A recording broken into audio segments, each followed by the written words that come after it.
ne mu zagaya lambun so da ke mujo ne. Masoyiya sa ƙaunar ki ta shige ni, silar ki ne kowa a yau ya sanni. Duk inda kike nema kwaza a ganni, cutar jiki na ki dubi ta yi muni. Ki tausaya mun mulki na rai ki bani, matsogaran guna akwai bayani. Rabin jiki na ke zana bai sarauta, na gode Allah dan shi ya bani kyauta.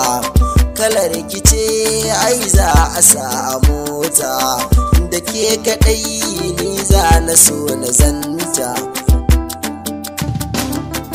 Rashin kini zai sa ni na yo hauka, komai kike so a gare ni taho ɗauka. Kuda a bacci kika ganni kawai farka, kice da ni ne na ki abar kauna. Kina ta min shagwaba na iya yin bambu, idan ki so ni zan kai ki cikin lambu. Na zama gwaska da ni kika ba kambu, ina da ke mai zai sa a gana damu. Duniya ta yi daɗi gana a fadarki, kamar da wasa ni zan zama an kwanki.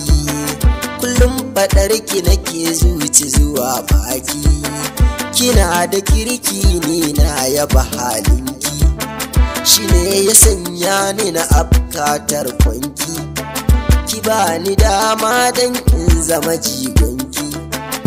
Ya wuya kin san zan iya kare ki, fuskar ki ko a duhu ba ta boyewa.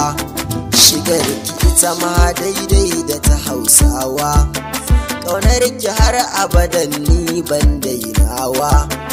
Buri na ɗai shi ne yau ki zamo tawa, hoton ki dangi na duk na yi nunawa. Mama da abba na duk sun yi yabawa, idan na same ki to ban kokawa.